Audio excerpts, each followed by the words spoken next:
یہ جو تعلیم ہے جیسا کہ میں نے بیان کیا، اس میں ایک پہلو ہے لوگوں کی تکلیف کا موجب نہ بننا، اور احسان کا اس میں یہ خاص پہلو ہے کہ غیروں کو قرآن کریم بھی زبردستی نہیں سنانا۔ اگر وہ نہیں سننا چاہتے تو ان کا اپنا کام ہے، کوئی جبر نہیں کرنا ان پر۔ یہ تعلیم اگر مسلمانوں میں راسخ ہو جاتی تو آج جو لاؤڈ سپیکروں کا حال آپ دیکھ رہے ہیں یہ وہ نہ ہوتا۔ یعنی وقت بے وقت یہ خیال کیے بغیر کہ کچھ بچے ہیں، کچھ بیمار ہیں، ان کو جگانے کی اجازت نہیں ہے، اس وقت ان کو تنگ کرنے کی اجازت نہیں دیتے خدا کے رسول۔ لوگ نہ صرف تلاوت کرتے ہیں بلکہ ہمیں تو یہاں یہ تجربہ ہے کہ گانے شروع کر دیتے ہیں تہجد کے وقت، اور بعض دفعہ گانوں کے ریکارڈ لگا دیے جاتے ہیں اور سونے والے سو بھی جاتے ہیں۔ یعنی لاؤڈ سپیکر پہ ریکارڈ چلا دیا ہے کسی نظم کا اور آپ آرام سے سو گئے، اور جو تہجد پڑھنے والے ہیں ان کے تہجد پر برا اثر پڑ رہا ہوتا ہے، ان کی توجہ اس طرف بٹ رہی ہوتی ہے۔ ایک مسجد میں ایک قاری تلاوت کر رہا ہے، نماز پڑھ رہا ہے، اور ادھر سے گانوں کی آوازیں آ رہی ہیں۔ تو یہ سارا غیر اسلامی معاشرہ ہے جس کے نہ قرآن اجازت دیتا ہے، نہ محمد مصطفیٰ صلی اللہ علیہ وآلہ وسلم اجازت دیتے ہیں۔ اور آج جو غیر دنیا ہماری ان باتوں پر ہنستی اور مذاق اڑاتی ہے، اور معاشرے میں یہ حق قائم ہے کہ ہمسایہ کسی دوسرے ہمسائے کو تنگ نہ کرے، یہ تعلیم تو انہوں نے آج سیکھی ہے 1300 سال دھکے کھانے کے بعد دنیا میں۔ حضرت محمد مصطفیٰ صلی اللہ علیہ وآلہ وسلم نے 1300 سال کا 1400 سال کہنا چاہیے تھا، آج سے 1400 سال پہلے یہ تعلیم دے دی تھی کہ ہمسائے کا حق ادا کرنا پڑے گا، نیکی کے بہانے بھی سے بھی تمہیں اس کو تنگ کرنے کی اجازت نہیں دی جا سکتی۔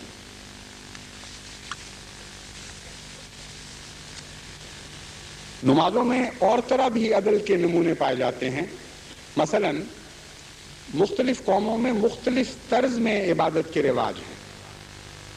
بعض قوموں میں بیٹھ کر خاص طرح آلتی پالتی مار کر عبادت کا رواج ہے، بعضوں میں جھک کر عبادت کا رواج ہے، بعض کھڑے ہو کر عبادت کرنا پسند کرتے ہیں۔ مختلف دنیا کی قومیں ہیں، مختلف رواج ہیں، مختلف انہوں نے روایات پائی ہیں اپنے مذاہب سے۔ اسلام چونکہ ایک عالمی مذہب تھا اور تمام بنی نوع انسان کو مخاطب کرنا تھا، اس لیے اسلامی نماز میں تمام دنیا کے انسانوں کے طریق اکٹھے کر دیے گئے، اور کوئی ایک بھی عبادت نہیں ہے اسلام کے مقابل پر جو یہ دعویٰ کر سکے کہ اس میں تمام دنیا کے انسانوں کی طرز عبادت کو ایک جگہ جمع کر دیا گیا ہے۔ فیہا کتب قیمہ کی ایک یہ بھی تعریف ہے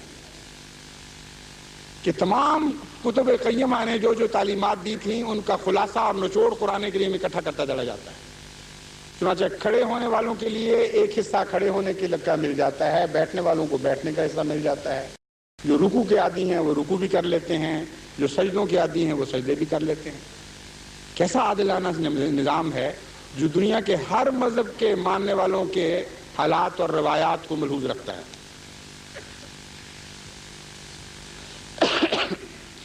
پھر ایک اور بھی نظام ہے اس میں عدل اور احسان کا کہ اسلامی نماز میں مختلف حالات کے مطابق رعایتیں ملتی چلی جاتی ہیں، اور یہ رعایتوں کا نظام جو احسان کا نظام ہے یہ آپ کو دنیا کے کسی مذہب میں نہیں ملے گا۔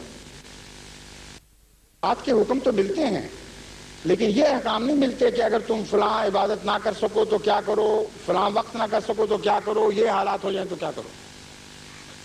ایک اسلام ہے صرف، منفرد ہے اس بات میں کہ نہایت تفصیل کے ساتھ احکامات اس بات میں جاری کرتا ہے، عدل کی تعلیم بھی دیتا ہے، احسان کی بھی تعلیم دیتا ہے، اور پھر ایتاء ذی القربیٰ کی تعلیم بھی دے دیتا ہے۔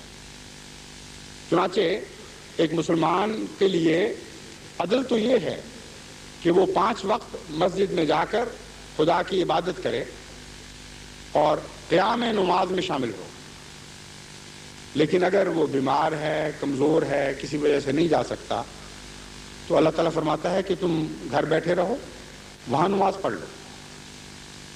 کھڑے ہو کر نہیں پڑھ سکتے تو فرماتا ہے بیٹھ کر نماز پڑھ لو، اگر بیٹھ کر نہیں پڑھ سکتے تو فرماتا ہے لیٹ کر نماز پڑھ لو، اور پھر اگر بے ہوش ہو جاتے ہو اور پڑھ ہی نہیں سکتے تو اللہ تعالیٰ عبادت کو تم سے اٹھا لیتا ہے اور اس کا ثواب نہیں اٹھاتا، ثواب پھر بھی دیتا چلا جاتا ہے۔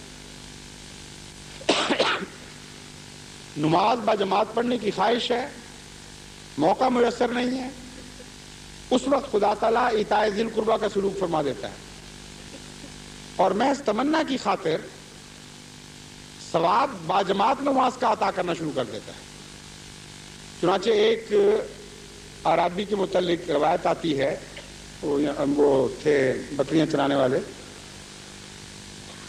گڈریے، کہ جب انہوں نے دیکھا حضور اکرم صلی اللہ علیہ وآلہ وسلم نماز با جماعت پر اتنا زور دیتے ہیں تو عرض کی کہ یا رسول اللہ، میں تو جنگل میں ہوتا ہوں، میں کیسے نماز با جماعت پڑھوں؟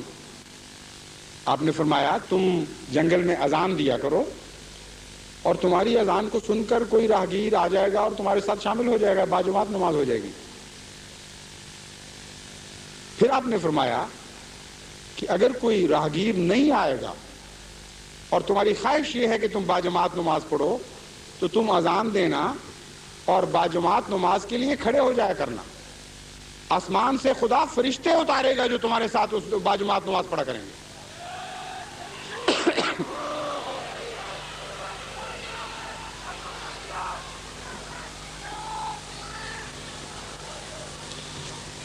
پھر نمازوں میں ایک عدل کا مضمون اس طرح بھی ملتا ہے کہ چھوٹے اور بڑے سب کو ایک ہی صف میں کھڑا کر دیا ہے اور کسی کے لیے کوئی جگہ مقرر نہیں، جو پہلے آئے گا وہ پہلے آئے گا، وہ پہلی جگہ میں آ کے بیٹھے گا، جو بعد میں آئے گا وہ بعد میں آئے گا اور بعد کی جگہ پہ بیٹھے گا، اور سب کو کندھا ملا کر کھڑے ہونے کا حکم دیا ہے تاکہ کسی متکبر کے دماغ میں یہ خیال نہ آ جائے کہ گندے کپڑوں والا یا پھٹے ہوئے کپڑوں والا یا بدبو والا انسان مجھ سے ہٹ کر کھڑا ہو۔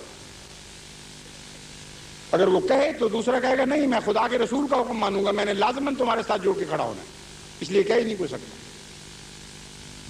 اور اس عدل کے اندر بھی ایک احسان اور ایتائے ذی القربیٰ کا مضمون بھی بیان فرما دیا اور فرمایا کہ بظاہر ایک صف میں کھڑے ہوئے لوگ نمازیں پڑھ رہے ہیں لیکن سب کی نمازیں ایک جیسی نہیں ہیں، ان کا دلوں سے تعلق ہے۔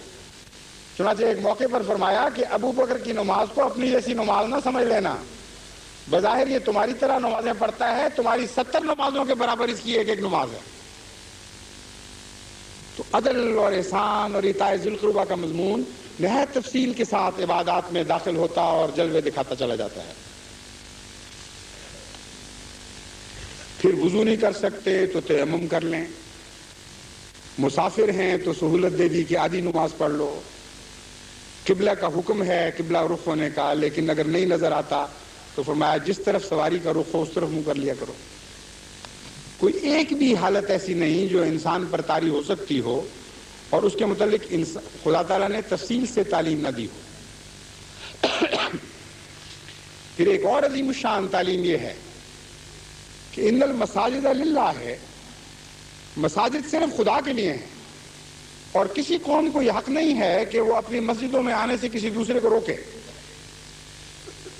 اور اس میں حضرت صلی اللہ علیہ وآلہ وسلم کا اسوہ اتنا عظیم الشان ہے کہ اگر اس اسوے کو مسلمان ملحوظ رکھتے تو کبھی مسلمانوں میں وہ فتنہ و فساد پیدا نہ ہوتا مسجد کے نام پر جو آج ہم دیکھ رہے ہیں۔ 1.5 اینٹ کی مسجدیں بنی ہوئی ہیں، ایک فرقہ دوسرے کو روک رہا ہے کہ تم ہماری مسجد میں نہیں آ سکتے، ہماری مسجد پلید ہو جائے گی، ہم تمہاری مسجد میں نہیں جا سکتے، ہم پلید ہو جائیں گے۔ پتہ نہیں یہ دین کہاں سے لیا، کس سے سیکھا، کس کا اسوہ ہے؟ مجھے تو اپنے آقا و مولا محمد مصطفیٰ کا اسوہ اس سے بالکل جدا نظر آتا ہے۔ حضرت صلی اللہ علیہ وآلہ وسلم کی مسجد سے بڑھ کر بھی کوئی مسجد پاک ہو سکتی تھی، لیکن نجران کے عیسائی وفد کو آپ نے خود اپنی مسجد میں نماز پڑھنے کی اجازت دی، دعوت دی۔ ایک روایت میں آتا ہے کہ وہ مذہبی گفتگو کے لیے آئے ہوئے تھے، جب اٹھ کر جانے لگے تو حضرت صلی اللہ علیہ وآلہ وسلم نے پوچھا کہاں چلے ہو؟ تو انہوں نے عرض کیا کہ ہم نماز کا وقت ہو گیا، نماز پڑھنے جا رہے ہیں۔ آپ نے فرمایا یہ بھی تو خدا کا گھر ہے، یہی نماز پڑھ لو۔ ایک اور روایت میں ہے کہ بعض صحابہ جو جانتے نہیں تھے کہ حضور اکرم نے خود دعوت دی ہوئی ہے، انہوں نے جب دیکھا کہ عیسائی مسجد نبوی میں نماز پڑھ رہے ہیں تو وہ ناراض ہو کر ان کی طرف لپکے، تو حضرت محمد مصطفیٰ صلی اللہ علیہ وآلہ وسلم نے سختی سے روک دیا اور فرمایا ہرگز نہیں، یہ خدا کا گھر ہے، ان کو عبادت کرنے دو۔ کہاں یہ تعلیم اور کہاں یہ آج کا زمانہ جہاں مسجدوں کی حالت یہ ہے کہ وہ بعض دفعہ لوگوں سے گندی ہو جاتی ہیں اور بعض دفعہ لوگ مسجدوں سے گندے ہو جاتے ہیں۔ یہ تو مسجد نبوی والی مسجدیں نہیں ہیں، یہ تو محمد مصطفیٰ کے اسوہ پر بنائی جانے والی عبادتیں نہیں ہیں۔ یہ مسجدیں تو پھر ویسی ہی ہو گئیں جیسا ایک گرجے کے متعلق بیان کیا جاتا ہے کہ امریکہ میں ایک سفید فام لوگوں کا گرجا تھا۔ امریکہ میں ایک زمانے میں بہت ہی کالوں سے نفرت کی جاتی تھی، اور مذہب میں بھی یہ تقسیمیں تھیں کہ بعض کالوں کے گرجے اور بعض سفیدوں کے گرجے۔ یہ البتہ شکر کرنا چاہیے عیسائیت کو کہ فرقوں کے گرجے وہاں نہیں بنے، صرف دو ہی تقسیمیں تھیں، کالوں اور گوروں کی۔ تو بیان کیا جاتا ہے کہ ایک کالا بیچارہ ایک گرجے میں داخل ہونے لگا تو بڑی سختی سے دھکا دے کے اس کو نکال دیا گیا کہ یہ تو سفیدوں کا گرجا ہے، تم یہاں کس طرح داخل ہوتے ہو؟ اور اس بیچارے کے دل کو اتنا صدمہ پہنچا کہ وہیں سیڑھیوں پر پڑا رہا اور ساری رات روتا رہا۔ اسی کرب کی حالت میں کہتے ہیں اس کی آنکھ لگ گئی تو خواب میں اس کو حضرت عیسیٰ علیہ السلام نظر آئے۔ انہوں نے پوچھا کہ کیوں بھائی، کیا تکلیف ہے، اتنا کیوں رو رہے ہو؟ اس نے کہا رو آپ کی خاطر اس گرجے میں جانے لگا تھا اور مجھے دھکے دے کے نکال دیا گیا۔ حضرت عیسیٰ نے کہا اتنی سی بات پر روتے ہو، مجھے تو آج تک داخل نہیں ہونے دیا اس گرجے میں کسی نے، تم تھوڑی سی بات پہ اتنا رو پڑے ہو؟ میں تو اس طرح ساری عمر روتا رہوں تب بھی حق ادا نہیں ہوگا، کبھی بھی نہیں گیا میں اندر۔ تو وہ مسجدیں جو خدا کی نہیں رہتی، وہ گرجے جو خدا کی نہیں رہا کرتے، وہاں سے اگر بندوں کو روکا جاتا ہے تو یقین جانے کہ خدا بھی ان میں داخل نہیں ہوا کرتا۔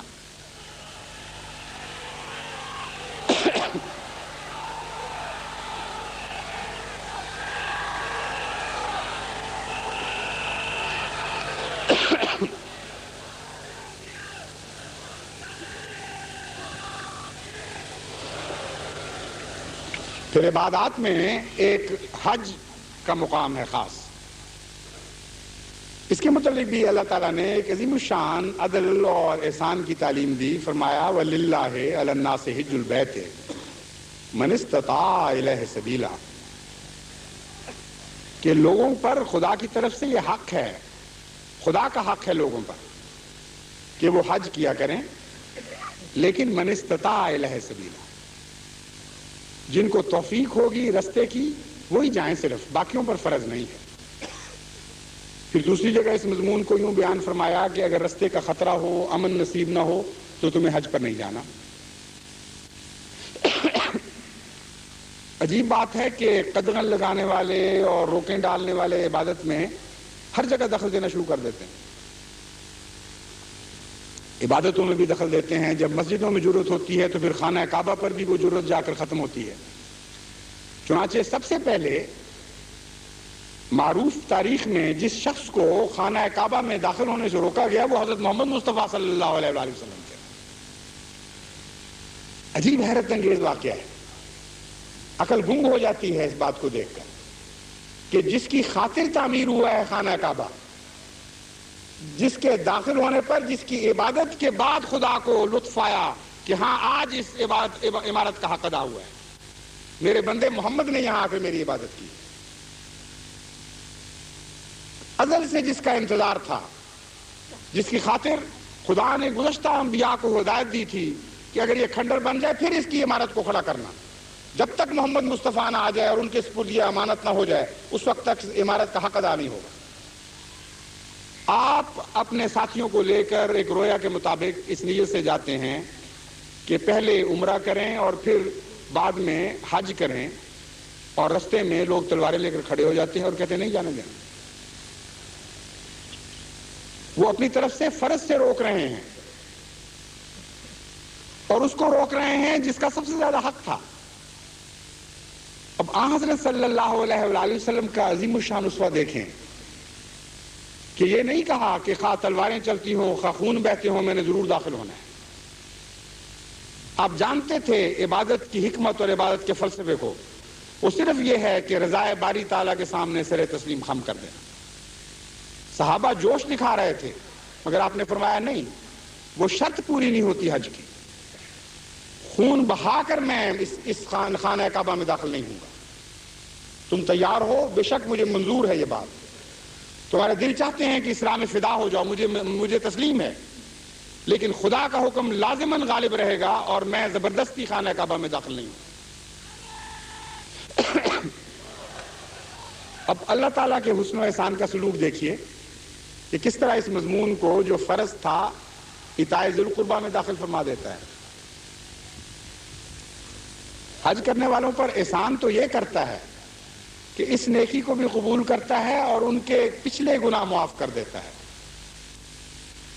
جو بھی اس وقت تک گناہ ہو چکے ہیں یا غفلتیں ہو چکی ہیں وہ معاف کر دیتا ہے. یہ حج میں عدل اور احسان کا معاملہ ہے.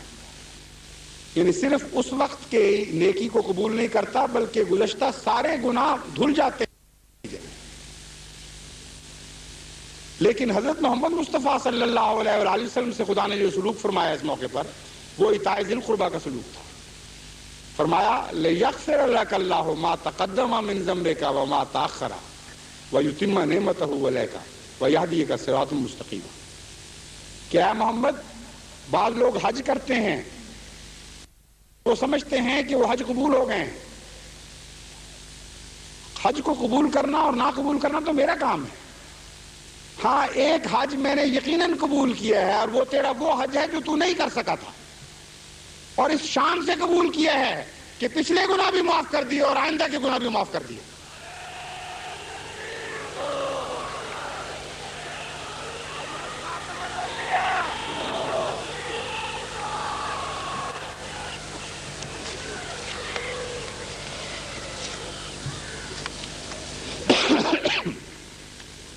عبادت میں غلف سے بھی حضرت صلی اللہ علیہ وآلہ وسلم نے منع فرمایا اور اس لحاظ سے بھی عبادت میں عدل کی تعلیم دی.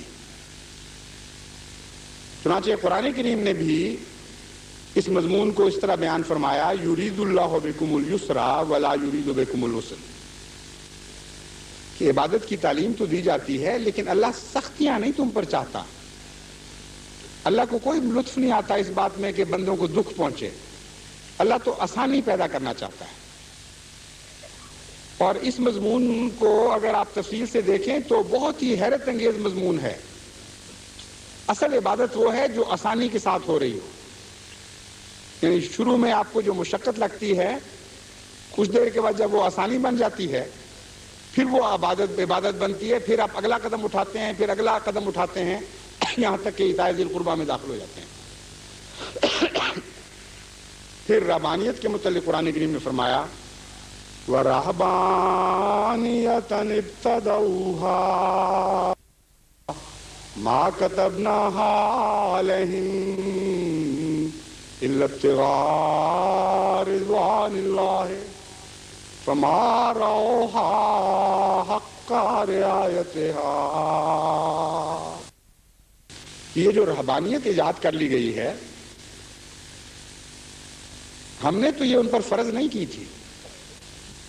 ہاں اللہ کی رضا کے حصول کی خاطر بعض لوگ اس طرح کیا کرتے تھے اور ہم نے اس کی اجازت دے دی، لیکن انہوں نے اس سے فائدہ نہیں اٹھایا اور وہ انتہا پسند ہو گئے اور خدا کی خاطر رہبانیت کے معنی بدل دیے اور پھر جتی ستی رہنا اور اس قسم کی باتیں بیچ میں داخل کر لیں.